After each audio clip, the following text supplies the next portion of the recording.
नमस्कार विद्यार्थी मित्रांनो, आपण मागच्या लेक्चरमध्ये समाज आणि समुदाय या दोन संकल्पना विस्तृतपणे बघितल्यात. आज आपल्याला समूह ही संकल्पना विस्तृतपणे बघायची आहे. यामध्ये विल्यम समनर असतील, चार्ल्स एलवूड असतील, त्यानंतर जॉर्ज सिमेल असतील किंवा चार्ल्स कुले, रॉबर्ट मर्टन हे जे सगळे शास्त्रज्ञ आहेत, समाजशास्त्रज्ञ आहेत, यांनी समूहाविषयी वेगवेगळे विचार, वेगवेगळ्या प्रकारचे समूह त्यांनी सांगितलेले आहेत.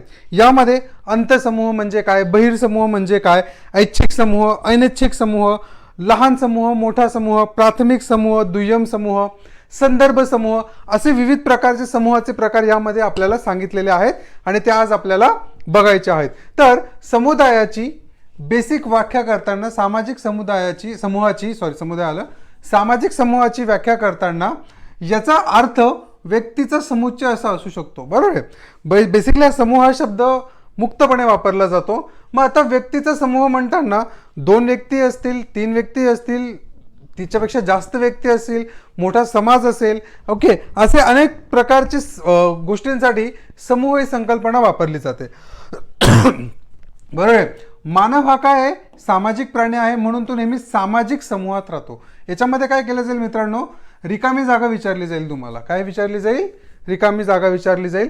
यामध्ये तुम्हाला विचारलं जाईल मानव हा सामाजिक प्राणी आहे म्हणून तो नेहमी कुटुंबात राहतो. पहिलं ऑप्शन राहील, करेक्ट आहे. दुसरं ऑप्शन राहील समूहात राहतो, करेक्ट आहे. तिसरं ऑप्शन तुम्हाला त्या ठिकाणी दिलं जाईल की धार्मिक यामध्ये राहतो. चौथं राजकीय यामध्ये राहतो, करेक्ट आहे. आता बघा, कुटुंब हा पण एक समूहाचा प्रकार आहे, पण तो फक्त एक प्रकार आहे. म्हणून मानव हा समाजशील प्राणी आहे, सामाजिक प्राणी आहे, म्हणून तो फक्त कुटुंबात राहील का, तर नाही. त्याला ऑप्शन अनेक आहेत, अनेक ऑप्शन त्याच्यामध्ये आहेत असं आपण म्हणू शकतो. येते लक्षात तुम्हाला. त्यामुळे फक्त कुटुंब या आन्सर या ठिकाणी येणार नाही. करेक्ट आन्सर काय असेल तुमचं, समूहात राहतो, जे या ठिकाणी दिलेलं आहे, करेक्ट आहे. जगात सर्वत्र मानव एकमेकांच्या घनिष्ठ सामाजिक सहचार्यात राहतात. जन्मापासून लोक नेहमीच समूहात राहतात. समूहात राहूनच हे लोक समाजशील बनण्याचा प्रयत्न करतात किंवा समाजशील बनतात. समाजशील बनतात म्हणजे नेमकं काय करतात तर ते समूह जीवन कसं जगायचं, समाजात एकमेकांना मदत कशी करायची, अशा अनेक गोष्टी त्याच्यामध्ये काय आहेत, इन्क्लूड केलेल्या आहेत असं आपण म्हणू शकतो. करेक्ट आहे. जाऊया पुढे. यामध्ये समाजशास्त्राच्या काही व्याख्या दिलेल्या आहेत त्या आपल्याला बघायच्या आहेत. तर व्याख्या कोणत्या आहेत तुमच्या,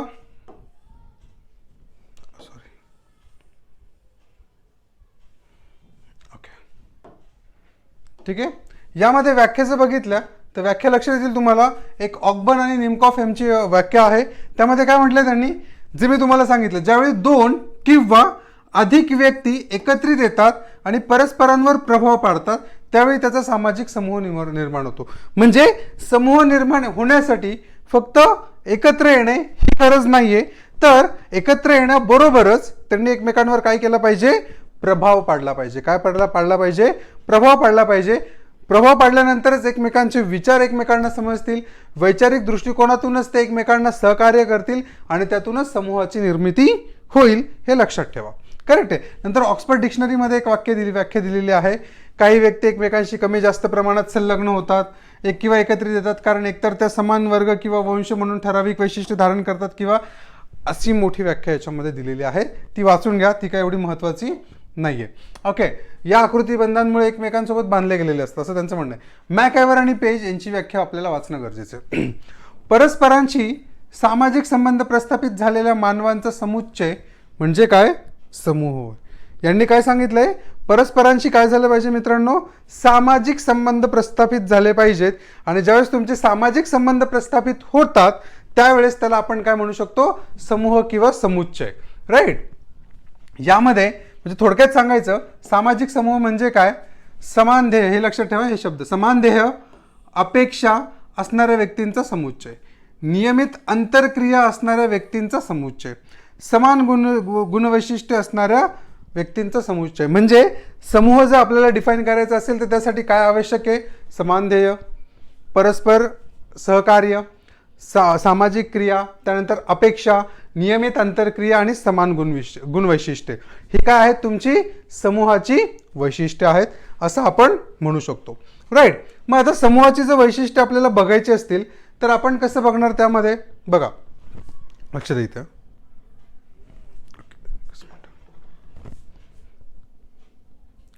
सामाजिक समूहाची वैशिष्ट्ये आपल्याला बघायची. या ठिकाणी तुम्हाला अनेक वैशिष्ट्ये दिलेली आहेत, त्यातली काही आपल्याला इथे बघायची आहेत. All right. ओके. बघा सामाजिक समूहाची वैशिष्ट्ये. तर यामध्ये पहिलं दिलेलं आहे सामाजिक समूह अस्तित्वात येण्यासाठी 2 किंवा त्यापेक्षा जास्त व्यक्तींची गरज असते. डेफिनेटली एका व्यक्तीचा समूह होईल का? नाही होणार. करेक्ट आहे. मग त्या 2 व्यक्ती मित्र असू शकतात, नवरा बायको असू शकतात, मित्र मैत्रिणी असू शकतात. करेक्ट आहे. आई वडील असू शकतात, आई मुलगा असू शकते, वडील मुलगा किंवा त्याच्यापेक्षा जास्त, कुटुंब असू शकतो, परिवार असू शकतो, धर्म असू शकते, जात असू शकते, समाज असू शकतो. हे सगळी काय आहेत तुमची समूहाची उदाहरणं आहेत. कशी आहेत? समूहाची उदाहरणं आहेत. पण मित्रांनो या ठिकाणी एक कन्फ्युजनचा पार्ट असा आहे जिथे तुम्ही नेहमी कन्फ्यूज व्हाल आणि ते समजून घेणं खूप गरजेचं आहे. तो म्हणजे काय की अनेक वेगवेगळ्या, जसं मी सुरुवातीला म्हटलं, अनेक वेगवेगळ्या शास्त्रज्ञांनी समूहाचे वेगवेगळे प्रकार सांगितलेले आहेत. काय सांगितलेत? वेगवेगळे प्रकार सांगितलेत. मग त्या प्रकारांमध्ये नेमका कोणता समूह येतो हे तुम्हाला उदाहरणं परीक्षेमध्ये प्रश्न म्हणून विचारले जातील. राईट. त्यामुळे ते समूहाचे प्रकार एकदम व्यवस्थित समजून घ्या, म्हणजे तुम्हाला त्यामध्ये कुठलीही अडचण राहणार नाही. तर या ठिकाणी वैशिष्ट्य आपण कंप्लीट करूया. जसे त्यांनी दिले की पती पत्नी किंवा 2 मित्र इत्यादी. त्यानंतर समूह निर्माण होण्यासाठी आंतरक्रिया महत्त्वपूर्ण आहे. बरोबर आहे. सामाजिक समूह हे सामाजिक आंतरक्रियांची व्यवस्था आहे. असा जर प्रश्न तुम्हाला आला तर या ठिकाणी काय केलं जाईल? हे जे आहे सामाजिक आंतरक्रिया. करेक्ट आहे. किंवा ते फक्त काय करतील? सामाजिक शब्द पण देतील तुम्हाला, फक्त आंतरक्रिया देणार नाही. मग त्या ठिकाणी काय देतील? सामाजिक भान, सामाजिक आंतरक्रिया, नंतर सामाजिक समूह, सामाजिक कार्य इत्यादी महत्त्वाचे आहे, व्यवस्था आहे असं तुम्हाला विचारलं जाईल. म्हणजे प्रश्न काय बनेल तुमचा? सामाजिक समूह हे सामाजिक यांची डॅश डॅश आहे, व्यवस्था आहे, असा प्रश्न विचारला जाईल. आणि त्या ठिकाणी पहिलं ऑप्शन तुम्हाला दिलं जाईल आंतरक्रिया. बरोबर आहे. त्यानंतर सामाजिक क्रिया, सामाजिक क्रिया असा एक ऑप्शन दिला जाईल. त्यानंतर तिसरा एक ऑप्शन दिला जाईल सामाजिक संघर्ष. बरोबर आहे. त्यानंतर सामाजिक परिणाम असं तुम्हाला ऑप्शन दिलं जाईल. तर मग यातलं करेक्ट आन्सर काय देणार माझे विद्यार्थी? माझे विद्यार्थी आन्सर देणार अंतरक्रिया. काय देणार? अंतरक्रिया. त्यामुळे सामाजिक समूह हे सामाजिक अंतरक्रियांची व्यवस्था आहे, हे लक्षात ठेवा. हे महत्त्वाचं वाक्य आहे. कशामध्ये बघितलं आपण? हे सामाजिक समूहाची वैशिष्ट्ये यामध्ये बघितलं आणि यातून प्रश्न बनतात, नक्की बनतात. समूह जीवनामध्ये परस्परांविषयीची जाणीव समाविष्ट असते. करेक्ट आहे. काय असते? समूह जीवनामध्ये परस्परांविषयीची जाणीव समाविष्ट असते. आपलेपणाची भावना समूहाचे ऐक्य दर्शवते. ही भावना सामूहिक जाणीवेची निर्मिती करते. समान गरजा भागवण्यासाठी समूह निर्माण होतात. उदाहरणार्थ राजकीय समूह, धार्मिक समूह, जातीय समूह, क्रीडा समूह. म्हणजे हे जे सगळे समूह आहेत यांच्या काय आहेत? कुठल्या ना कुठल्या प्रकारच्या समान गरजा आहेत, समान ध्येय आहेत, समान उद्दिष्ट आहेत आणि ती उद्दिष्ट साध्य करण्यासाठी समूहाची काय होते? निर्मिती होते. हे लक्षात ठेवा. करेक्ट आहे. जाऊया पुढे. मित्रांनो हे खूप महत्त्वाचे घटक आहेत आणि हे तुम्हाला माहिती असलेच पाहिजे. यामध्ये एक घटक दिलेल्या सदस्यांची वर्तणूक नियंत्रित करण्यासाठी प्रत्येक समूहाची स्वतःची अशी मूल्ये असतात आणि ते असावीच लागतात. जर एखादा धार्मिक समूह आहे तर धार्मिक समूहाला आपलं वेगळेपण जपायचं आहे, म्हणजे ते इतरांपेक्षा वेगळे कसे आहेत हे त्यांना दाखवायचं आहे. त्यामुळे ते काय करतात? त्यांचे जर काही सदस्य असतील, त्यांचे काही मित्र असतील, त्यांचे काही परिवारजन असतील, त्यांच्यासाठी एक वेगळे विशिष्ट नियम, रूढी, चालीरीती, परंपरा हे त्यांच्यासाठी लागू केलेले असतात आणि त्यांचं पालन करणं हे त्यांच्यासाठी काय असतं? क्रमप्राप्त असतं. हे समजून घ्या. राईट. त्यानंतर पुढे जर आपण बघितलं तर आपल्या लक्षात येईल, यातला लास्ट पॉईंट आहे तो म्हणजे काय की सामाजिक समूह हे मूलतःच गतिशील असतात. हे लक्षात ठेवा. इथे पण प्रश्न बनू शकतो. ओके. इथे तुम्हाला प्रश्न काय बनेल? सामाजिक समूह हे मूलतःच टिंबटिंब असतात. राईट. आणि इथे तुम्हाला पहिला पर्याय दिला जाईल स्थितिशील. करेक्ट आहे. त्यानंतर दुसरा पर्याय दिला जाईल गतिशील. करेक्ट आहे. त्यानंतर तिसरा पर्याय जाईल संघर्षमय, करेक्ट आहे. आणि चौथा पर्याय दिला जाईल यापैकी कोणतेही नाही, यापैकी कोणतेही नाही. तर मित्रांनो, सामाजिक समूह हे मूलतःच काय असतात, गतिशील असतात, ही गोष्ट लक्षात ठेवा. तर करेक्ट आन्सर काय तुमचं दुसरं ऑप्शन हे बरोबर असणार आहे, हे लक्षात घ्या. राईट. मग विविध समाजशास्त्रज्ञांनी जसं मी तुम्हाला सांगितलं त्यानुसार त्यांनी समूहाच्या केलेल्या वेगवेगळे गुणधर्म, त्याचा अभ्यास, त्याचा व्याख्या आणि त्या बेसिसवर त्यांनी केलेले त्याचे प्रकार हे आपल्याला आज बघायचे आहेत. तर याच्यामध्ये सगळ्यात पहिले येतात ते म्हणजे काय, विल्यम समनर. कोण येतात, विल्यम समनर, आपण असं म्हणूया इथे.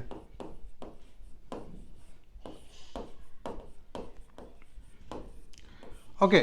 विल्यम समनर यांनी अंतसमूह आणि बहिर्समूह असे समूहाचे दोन प्रकार सांगितलेत. राईट. तर अंतसमूह म्हणजे काय, ज्या लोकांना आपलेपणाची भावना किंवा आपण या समूहाचे आहोत असे वाटते त्याला आपण आंतरसमूह असं म्हणतो. किंवा या समूहामध्ये आपण किंवा आम्ही अशी भावना असणारे सर्व लोक समाविष्ट होतात. अंतसमूह हा एखाद्या कुटुंबासारखा छोटा किंवा समाजासारखा मोठाही काय असू शकतो. अंतसमूह म्हणजे काय, आतला, जिथे आपल्याला असं वाटतं की ही सगळी लोक आपली आहेत, आपण याला बिलॉंग करतो. जसं उदाहरणार्थ हिंदू धर्म. हिंदू धर्म भारतातही आहे, भारताच्या बाहेरच्या देशांमध्ये हिंदू धर्म आहेत. ज्यावेळेस तुम्ही कुठल्याही देशामध्ये गेलात, जेव्हा तुम्हाला एखादा हिंदू व्यक्ती भेटतो त्यावेळेस तुम्ही काय म्हणतात, हा पण हिंदू आहे, हा आपलाच आहे. बरोबर आहे. ही जी भावना येते त्याला आपण काय म्हणतो, अंतसमूह म्हणतो. काय म्हणतो मित्रांनो, अंतसमूह म्हणतो. आणि याच्या विरुद्ध बहिर्समूह असतो. बहिर्समूह म्हणजे काय की आपण त्या समूहाचा भाग नाही किंवा तो व्यक्ती हा आपल्यापेक्षा काय आहे, वेगळा आहे, तो आपला नाही, ही जी भावना आहे यालाच आपण काय म्हणतो, बहिर्समूह म्हणतो. हा जो बहिर्समूह आहे याचं मुळात याची जी व्याख्या आहे किंवा याची जी उत्पत्ती आहे ती अंतसमूहामुळेच झालेली आहे. म्हणजे अंतसमूहामध्ये आपलेपणाची भावना असणारे लोक असतात आणि बहिर्समूहामध्ये आपण ज्यांना आपलं मानत नाही किंवा तो त्यांचा समूह आहे, तो त्यांचा गट आहे, ज्यावेळेस आपण असं म्हणतो त्याला आपण काय म्हणतो, बहिर्समूह म्हणतो. काय म्हणतो मित्रांनो, बहिर्समूह. नक्कीच तुम्हाला लक्षात येईल. आणि याचे दोन प्रकार आहेत. हे सांगणारे कोण होते तुमचे, विल्यम समनर होते. कोण होते, विल्यम समनर. करेक्ट आहे. जाऊया पुढच्या स्लाइडकडे. यामध्ये दुसरा एक गट दिलेला आहे, दुसरा एक प्रकार दिलेला आहे, तो चार्ल्स एलवूड यांनी दिलेला आहे. कोणी दिला आहे मित्रांनो, चार्ल्स एलवूड. बरोबर आहे. चार्ल्स एलवूड यांनी काय म्हटलंय, त्यांच्या मते ऐच्छिक समूहामध्ये राजकीय पक्ष, ट्रेड युनियन, युवा संस्था, सांस्कृतिक मंडळे इत्यादी येतात. अनैच्छिक समूहामध्ये कुटुंब, जात, वंश इत्यादी देतात. ऐच्छिक म्हणजे काय, जिथे आपण इच्छेने जातो. आता एखाद्या राजकीय पक्षात जायचं असेल तर तुम्हाला जबरदस्ती कोणी घेईल का राजकीय पक्षामध्ये, तर नाही. तुमची इच्छा जिथे असेल, जिथे तुम्हाला असं वाटतंय की ते काम चांगलं करतायत त्याच ठिकाणी तुम्ही जाऊ शकतात. त्यानंतर तसंच सांस्कृतिक मंडळे असतील, युवा संस्था असतील किंवा कुठल्या युनियन असतील, तर यामध्ये तुम्हाला एंट्री पाहिजे असेल तर ती तुम्ही तुमच्या मनाने घेऊ शकतात. त्याला आपण ऐच्छिक समूह म्हणतो. आणि दुसरं आहे अनैच्छिक समूह. अनैच्छिक समूहामध्ये आपण जर बघितलं तर आपल्या लक्षात येईल की कुटुंब, जात, समाज ह्या गोष्टी जसे तुम्ही जन्माला येतात तुमच्यावर जबरदस्ती टाकल्या जातात. तुम्हाला चॉईस आहे का जन्माला आल्यानंतर की मला हे कुटुंब नाही पाहिजे, मला हा समाज नाही पाहिजे. हा समाज तुम्ही नंतर सोडू शकतात, जात तुम्ही सोडू शकतात, हा एक पर्याय आहे. पण 99% केसेसमध्ये ते होऊ दिलं जात नाही, ही गोष्ट लक्षात ठेव. मग अशा समूहाला आपण काय म्हणतो मित्रांनो, आपण त्याला म्हणतो अनैच्छिक समूह. बरोबर आहे. यामध्ये अधिक काळ राहणं किंवा जबरदस्ती करणं असं याच्यामध्ये काही येत नाही, हे लक्षात घ्या. करेक्ट आहे. याच्यामध्ये एक फरक दिलेला आहे, आपण तो फरक बघूया म्हणजे तुम्हाला क्लॅरिटी होऊन जाईल. क्लॅरिटी काय येईल बघा. ऐच्छिक समूह काय आहे, स्वेच्छेवर सदस्यत्व आधारित असतं आणि अनैच्छिक समूहामध्ये जन्मावर सदस्यत्व आधारित असतं. म्हणजे उदाहरणार्थ उद्या तुमचा जन्म एखाद्या जातीमध्ये झाला तर तुम्ही त्या जातीतून दुसऱ्या जातीत जाऊ शकता का, तर नाही. बरोबर आहे. म्हणजे त्याच्यासाठी प्रोसेस मोठी आहे. ऑफिशियली जाऊ शकतात पण जनरली हे होऊ दिलं जात नाही, हे लक्षात घ्या. त्यानंतर सदस्यत्व जे सोडायचं असेल, ऐच्छिक समूहाचं जर सदस्यत्व तुम्हाला सोडायचं असेल तर तुम्ही ते इच्छेने सोडू शकतात. म्हणजे जसे आपले राजकीय पुढारी आहेत, ते आज एका पक्षातून त्यांची विचारधारा बदलते, दुसऱ्या पक्षामध्ये त्यांची विचारधारा पुन्हा बदलते, तिसऱ्या पक्षामध्ये जातात. मग ह्याच्यातून काय होतं की ते सोडणं त्यांच्यासाठी काय आहे, त्यांच्या इच्छेवर अवलंबून आहे. त्यानंतर इथे उदाहरणं दिलेली आहेत. ही उदाहरणं लक्षात ठेवा. ही उदाहरणं तुम्हाला एक्झाम्पल म्हणून एक्झाममध्ये विचारली जाऊ शकतात, त्यामुळे हे महत्त्वाचं आहे. तर ऐच्छिक जे आहेत, ऐच्छिक समूह, त्याचं उदाहरण काय आहे, राजकीय पक्ष, व्यापारी संघटना, युवा संघटना आणि सांस्कृतिक मंडळे हे कशाचं उदाहरण आहे, ऐच्छिक समूहाचं आहे. अनैच्छिक समूहाचं जर उदाहरण बघायचं असेल तर आपल्याला काय आहे, कुटुंब, जात, वंश हे काय आहेत, ऐच्छिक समूहाचे उदाहरण आहे. आणि हे जे ऐच्छिक आणि अनैच्छिक आहे हे देणारे कोण आहेत, चार्ल्स एलवूड. कोण आहेत, चार्ल्स एलवूड. येतंय लक्षात, नक्की. ओके, जाऊया पुढे. नंतर एक लहान आणि मोठा समूह असं नॉर्मल डिस्ट्रीब्युशन केलंय समूहाचं. ते कोणी केलंय, जॉर्ज सिमेल यांनी. जॉर्ज सिमेल काय म्हणतात समूहाचं डिस्ट्रीब्युशन करताना, ते म्हणतात त्यांनी याच्यामध्ये समूहाचं जे आकारमान आहे, काय आहे, आकारमान, आकारमानाला महत्त्व दिलेलं आहे. कशाला दिले महत्त्व मित्रांनो, आकारमानाला महत्त्व दिलेलं आहे. आता आकारमान काय आहे याचं, ज्या समूहामध्ये जोडी, त्रिकूट किंवा इतर लहान समूहांचा समावेश होतो त्याला आपण लहान समूह म्हणतो. आणि मोठे समूह म्हणजे काय की वांशिक समूह, राष्ट्र किंवा इतर मोठे मंडळ असतील त्यांचे जे सदस्यत्व असतात त्यांना आपण काय म्हणतात, मोठे समूह म्हणतो. आता लहान समूह आणि मोठे समूहातला पण फरक आपल्याला बघायचा आहे. त्यामध्ये लक्षात घ्या, अनौपचारिक आणि आकृतिबंध नसलेला असतो लहान समूह. कसा असतो, अनौपचारिक आणि आकृतिबंध नसलेला. लक्षात घ्या, महत्त्वाचं वाक्य आहे, मार्क करून ठेवा. लहान समूह हा कसा असतो, नेहमी अनौपचारिक आणि आकृतिबंध नसलेला. म्हणजे जसं तुमचं कुटुंब आहे, करेक्ट आहे, याच्यामध्ये कुठली औपचारिकता आहे का तुमच्यामध्ये, तुमच्या वागण्यात, बोलण्यात, कशामध्येही तुम्ही अनौपचारिक संबंध असतात. बरं, ते 2 जणांचे आहे का, 3 जणांचे आहे का, 4 जणांचे आहे का, 5 जणांचे आहे, याच्यामध्ये कुठला तरी आकृतिबंध आहे का, तर नाही. त्यामुळे मग याला अनौपचारिक आणि आकृतिबंध नसलेला समूह असे पण म्हटले जाते, हे लक्षात घ्या. तर म्हणजे त्याच्या विरुद्ध औपचारिक आणि आकृतिबंध ज्याला असते त्याला आपण काय म्हणतो, मोठा समूह म्हणतो. काय म्हणतो, मोठा समूह. म्हणजे काय, या समूहाचे काहीतरी नियम असतील, काहीतरी घटना असेल, करेक्ट आहे, काहीतरी कार्य असतील आणि ते प्रत्येकाला करणे बंधनकारक असतील, म्हणून त्याला आपण औपचारिक आणि आकृतिबंध असलेला असं म्हणतोय.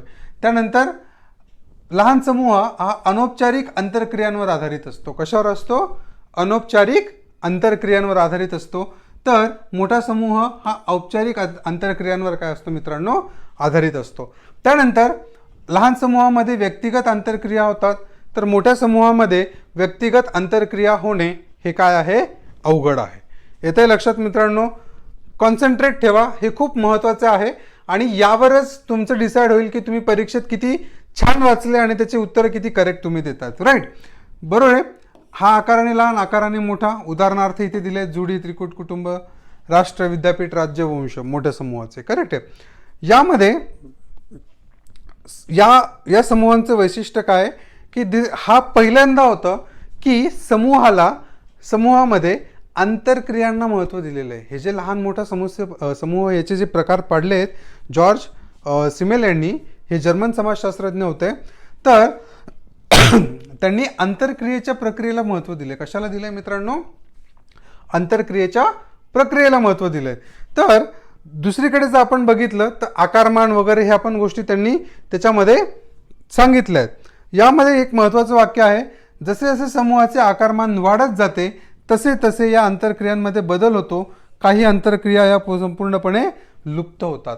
म्हणजे काय की जसं जसं तुमचं समूहाचं आकारमान हे वाढत जाईल, आंतरक्रियांमध्ये काय होतील मित्रांनो, बदल होतील. एकमेकांच्या संबंधांमध्ये काय होतील, बदल होतील. आणि काही काळानंतर समूह आणखी मोठा झाल्यानंतर त्या आंतरक्रिया पूर्णपणे काय होतील, काही आंतरक्रिया या लुप्त होण्याचे पण चान्सेस असतात. करेक्ट आहे. त्यानंतर यामध्ये एक आणखी प्रकार दिलेला आहे, तो म्हणजे काय, प्राथमिक आणि दुय्यम समूह. बरोबर आहे. प्राथमिक आणि दुय्यम समूह हे देणारे कोण आहेत, करेक्ट आहे, यांचं नाव आहे चार्ल्स कुले. चार्ल्स मर्टन कुले यांना म्हटलं जातं. ओके, त्यांनी प्राथमिक आणि दुय्यम समूह असं म्हटलेलं आहे. बरोबर आहे. यामध्ये सामाजिक आंतरक्रियांचे गुणधर्म आणि लक्षणे यांच्या आधारे प्राथमिक आणि दुय्यम असे समूहांचे वर्गीकरण केले जाते. ज्या समूहांमध्ये व्यक्ती एकमेकांसोबत परस्पर सहकार्य भावनेने काम करतात आणि त्यांच्यात जवळचे संबंध निर्माण होतात त्यांना प्राथमिक समूह असं म्हणतो. काय म्हणतो?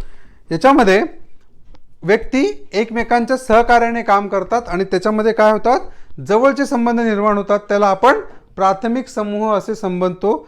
बरोबर आहे. आणि त्याचं बेस्ट एक्झाम्पल काय दिलेलं आहे? कुटुंब. कुटुंब हे प्राथमिक समूहाचं उदाहरण आहे. बघा, कुटुंब आपण वरती पण बघितलं होतं वरच्या प्रकारामध्ये. तर हे वेगवेगळ्या विचारवंतांनी याचे वेगवेगळे प्रकार दिलेले आहेत असं आपण म्हणू शकतो. यामध्ये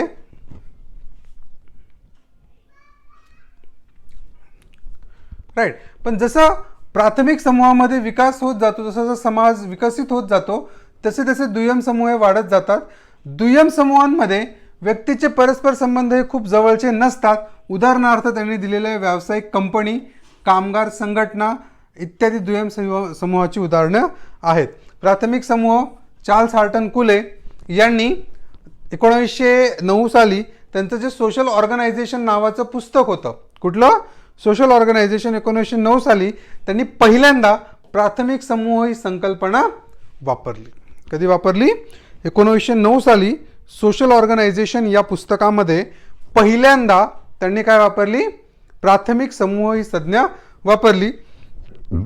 प्राथमिक समूहाचे काही वैशिष्ट्ये सांगितले आहेत ते आपल्याला बघायचे आहेत. आपण डायरेक्ट कंपॅरिझनमध्ये जाऊया म्हणजे तुमचा वेळ वाचेल. बरोबर आहे.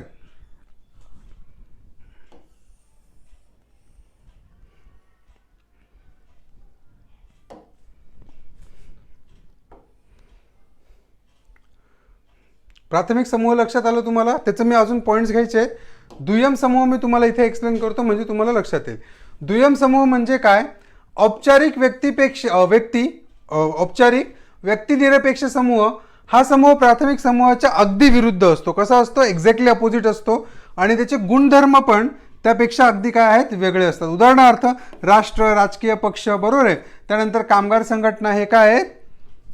दुय्यम समूहाची काय आहेत? उदाहरणं आहेत. बरोबर आहे.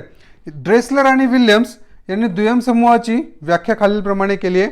ज्या समूहातील सदस्यांमधील परस्पर संबंध व्यक्तिनिरपेक्ष असतात त्या समूहांना दुय्यम समूह असे म्हणतात. काय म्हणतात मित्रांनो?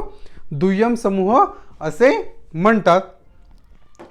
बघा, आता हे जे आहेत याच्यात पण याची वैशिष्ट्ये दिलेली आहेत. प्राथमिक समूह आणि दुय्यम समूह, आपण दोघांचा कंपॅरिझन इथे बघूया म्हणजे तुम्हाला लक्षात येईल. करेक्ट आहे. आता प्राथमिक समूह हे काय असतात? सोपं, जवळचे संबंध असतात, नवरा बायको. दुय्यम संबंध अंतर राखून असणारे संबंध असतात म्हणजे तुमचा समाज. करेक्ट आहे. तुमची जाती व्यवस्था किंवा तुमच्या जातीचं एखादं ऑर्गनायझेशन असेल तर ते. परस्पर सहकार्य हा प्राथमिक समूहाचा पाया असतो. दुय्यम समूहामध्ये परस्पर सहकार्य काय आहे? अवघड असतं. प्राथमिक समूहामध्ये व्यक्तीच्या दैनंदिन जीवनामध्ये सहाय्यक असतो, तर व्यक्तीच्या दैनंदिन जीवनामध्ये दुय्यम समूह हा काय आहे? असहाय्यक आहे. म्हणजे त्याचा तेवढा काही उपयोग होत नाही. जसं तुमची जाती व्यवस्था असेल किंवा जातीचे तुमचे जे नेते असतील किंवा जातीची तुमची जी संरचना असेल त्यांचा तुमच्या डेली आयुष्यावर, रोजच्या जीवनावर काही परिणाम पडतो का? तर नाही. वर्षातून एकदा आंदोलन केलं, आरक्षण मागितलं, हे केलं, ते केलं, झालं की आपली समूहाची व्याख्या संपते. त्यामुळे याचा दैनंदिन जीवनावर कुठलाही परिणाम होत नाही. प्राथमिक समूहामध्ये अनौपचारिक संबंध असतात जसं मी बोललो, तर दुय्यम समूहामध्ये औपचारिक संबंध असतात. करेक्ट आहे. प्राथमिक समूहामध्ये भौतिक सानिध्य म्हणजे एकमेकांच्या जवळ असतात, तर अनौपचारिक संबंध दुय्यम समूहामध्ये भौतिक दूरत्व किंवा भौतिक अंतर असतं म्हणजे एकमेकांपासून लांब असतात. प्राथमिक समूह आकाराने लहान असतो तर दुय्यम समूह आकाराने मोठा असतो.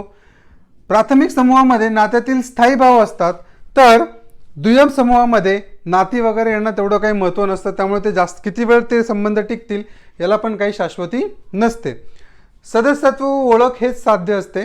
प्राथमिक समूहाचं जे उद्दिष्ट आहे ते म्हणजे काय? त्याचं सदस्य होणं आणि एकमेकांच्या ओळखी सानिध्यामध्ये येणं. तर द्वितीयमध्ये काय आहे? उद्दिष्टपूर्ती, यासाठीच त्याची जाणीवपूर्वक निर्मिती केलेली असते. एखादं उद्दिष्ट घेऊनच त्याची तयारी केलेली असते. त्यानंतर परस्परातील नाते हेच अंतिम साध्य असते. कशामध्ये? प्राथमिक समूहामध्ये. तर दुय्यम समूहामध्ये परस्परातील संबंध गाठण्याचे ते एक साधन आहे. जिथे आपले ज्यांच्याशी संबंध प्रस्थापित नाही होऊ शकले तिथे आपल्याला संबंधाचं प्रस्थापित करायचे असतील तर आपण दुय्यम समूहाचा काय होतो, सदस्य होतो. नक्कीच तुम्हाला हे पॉईंट्स मित्रांनो लक्षात येत असतील, यामध्ये कुठलीही शंका नाही. त्यानंतर इथे प्राथमिक समूहामध्ये अनौपचारिक नियंत्रण असते, तर दुय्यम समूहामध्ये काय असते, औपचारिक नियंत्रण. मित्रांनो हे औपचारिक आणि अनौपचारिक समजून घ्या. बरोबर आहे. तुम्हाला वडील रागवतात, आई रागवते, काहीतरी सांगतात, हे वागायचं नाही, ते वागायचं नाही, ते काय असतात सगळं तुमचं कुठे लिहून ठेवलंय का? नाही, ते त्यांचे स्वतःहून आहे. म्हणून त्यांचं आपण ऐकतो, पण त्याला आपण अनौपचारिक संबंध म्हणतो. काय म्हणतो? किंवा अनौपचारिक नियंत्रण म्हणतो. औपचारिक नियंत्रण म्हणजे काय की कुठेतरी तुम्ही ते नियम लिहून ठेवले आहेत, कुठेतरी तुम्ही ते एक्सप्लेन केलेले आहेत की हे केलं तर काय शिक्षा होईल किंवा ते केलं तर काय शिक्षा होईल, त्याला आपण औपचारिक नियंत्रण म्हणतो. आणि इथे उदाहरणं आपण दिलेली आहेत प्राथमिक समूहाची. कुटुंब, सहकारी समूह, शेजार, नात्यांचा समूह किंवा नात्यातील माणसांचा समूह. औपचारिक इथे दिलेला आहे तुम्हाला राष्ट्र, राज्य, व्यावसायिक कंपनी किंवा कामगार संघटना, हे त्यांनी उदाहरण इथे दिलेलं आहे. आणि समूहामधला आजचा शेवटचा महत्त्वाचा टॉपिक तो म्हणजे काय, संदर्भ समूह. संदर्भ समूह याचा अर्थ काय होतो मित्रांनो? संदर्भ समूहाचा अर्थ आहे, बरं, संदर्भ समूह ही संकल्पना कोणी दिली सगळ्यात प्रथम ते समजून घेऊया. ते देणारे आहेत तुमचे रॉबर्ट के मर्टन. कोण आहेत? रॉबर्ट के मर्टन यांनी संदर्भ समूह ही संकल्पना दिली. बरोबर आहे. संदर्भ समूह म्हणजे काय? ज्या भूमिका व स्थान मिळवण्याची व्यक्तींची इच्छा असते अशा समूहाकडे व्यक्ती संदर्भ समूह म्हणून बघतात.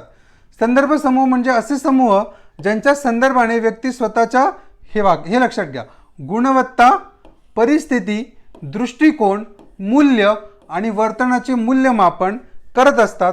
त्याला आपण काय म्हणतो? संदर्भ समूह म्हणतो. म्हणजे काय? उदाहरणार्थ तुम्ही जर आता समजा तुम्ही एक्झाम देतायत, एक्झाम देताना तुम्ही काय करता? जो अधिकाऱ्यांचा गट आहे मग तो तुमच्यासाठी काय असतो? संदर्भ समूह असतो. किंवा हा अधिकारी ह्या अभ्यासिकेत अभ्यास करत होता, मग तुमच्यासाठी तो काय झाला? तो संदर्भ समूह झाला.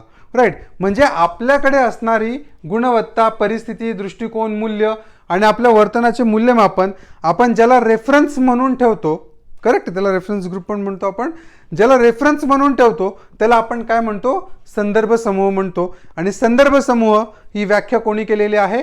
ही केलेली आहे रॉबर्ट मर्टन यांनी. कोणी केलेली आहे? Robert Merton. बरोबर आहे. यामध्ये आपण जर बघितलं तर वर्तणुकीला आणि दृष्टिकोनाला मार्ग दाखवण्यासाठी संदर्भ समूहाचा वापर करतो. सामाजिक प्रमाणके ओळखण्यासाठी ते मदत करतात. भूतकाळात आपण ज्याचा भाग होतो, भविष्यकाळात ज्याचा आपण भाग होऊ इच्छितो, करेक्ट आहे, असा समूह म्हणजेच काय? संदर्भ समूह. बरोबर आहे. जसं इथे उदाहरण दिलेलं आहे, उदाहरण बघूया आपण.